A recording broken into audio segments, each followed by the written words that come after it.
So this is what we're going to be after in this video. You can only take the males of legal size.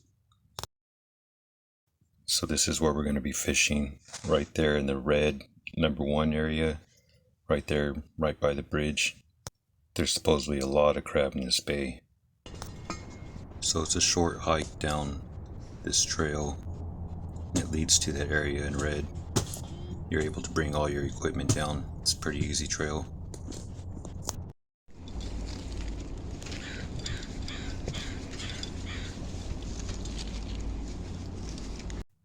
Right here is the area that you see on the map. We're going to be shore crabbing right here. We're going to put out our trap. It's low tide right now. We're going to come back during high tide. We'll be back in the middle of high tide. It'll probably be dark by then.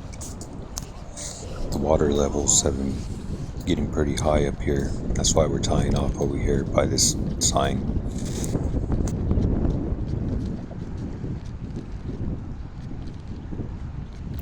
This video was shot right before a major storm happened in this area, a bomb cyclone. A lot of wind, a lot of rain, a lot of fresh water rushing into the bay, and it put a stop to all the crab that we're catching for a couple of weeks. Crabs prefer saltier water, so when that happens we just go a little bit closer to the ocean. High tide's starting to come in now. It's starting to cover our trap. It's the middle of high tide. The water's starting to fall back now. Let's check out this trap.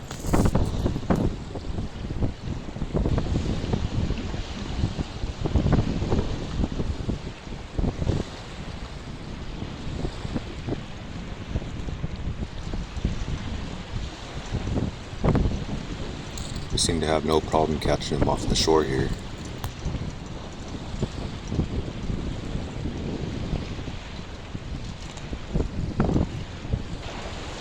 When we can't catch them off the shore like this anymore, we'll switch to castable traps and snares.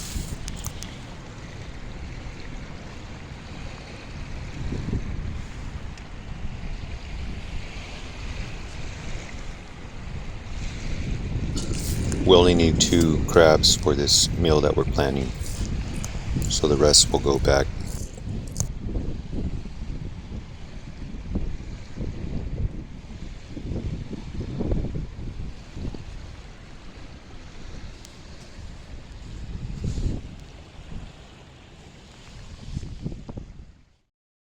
This next scene includes the dispatching of the crab, so if you don't want to see this part, skip ahead.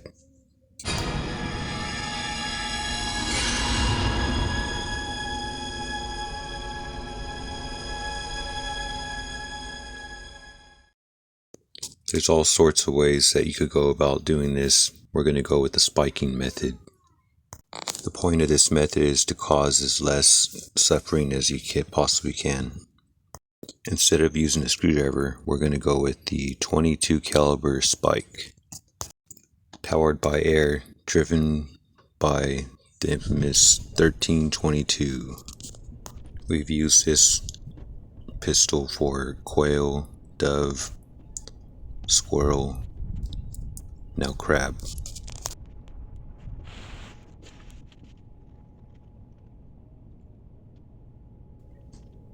Here you see our 5.5mm spike.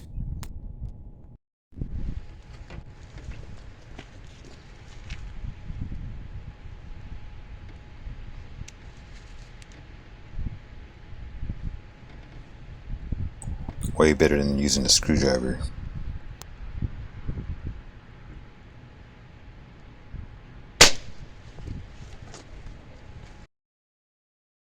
Now this part happens with everything that you harvest to eat. Chickens, they fly around after you cut their head off.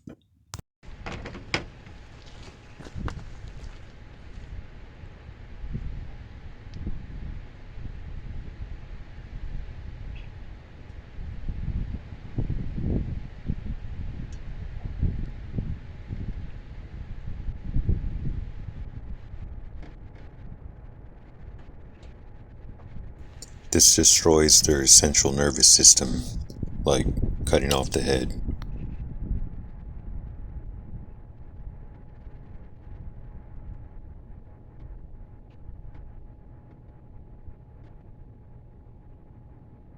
Throwing the crab into boiling hot water just seems like you're causing unneeded, unnecessary pain and suffering.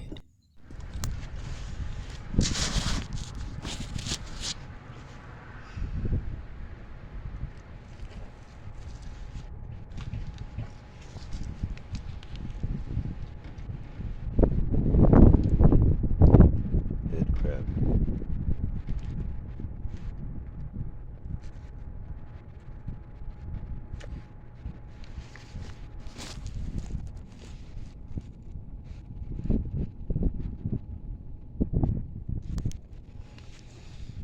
Also, removing the center of the crab before you cook it is recommended by Fish and Wildlife to avoid as many biotoxins as you can. You have to remove it before you cook it. And before you do that, of course, you gotta dispatch it.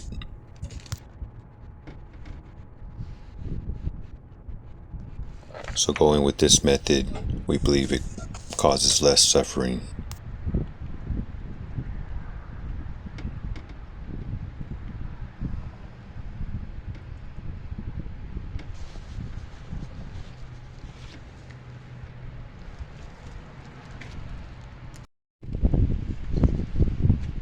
Now this one ended up different from the first one.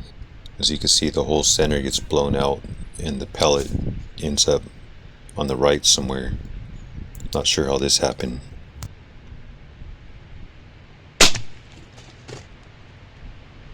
I think the crab was a soft shelled, or I pulled too far back up or too close, and the air coming from the air gun blew out the center. Also, I think I hit a rock and the pellet hit the bucket and landed on the right side. Right here, watch.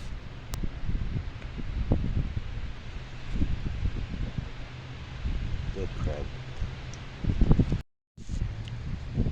Right there. I'll definitely be wearing safety glasses next time.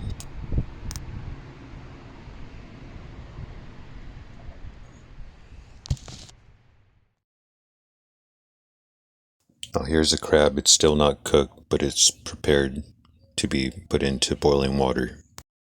Now here's a reason why we don't cook the crab whole with its insides. All those biotoxins seep into the water and then soak into your crab meat. You can read about the dangers and side effects that these biotoxins can cause online. Here's the crab after it's cooked and now it's ready to prepare for a meal.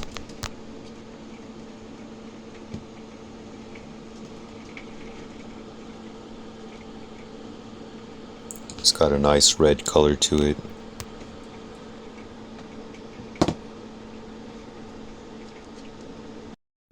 We like to use ours in a soup. This way it comes out really good like this. We hope you like this video. Thanks for watching. Don't forget to subscribe.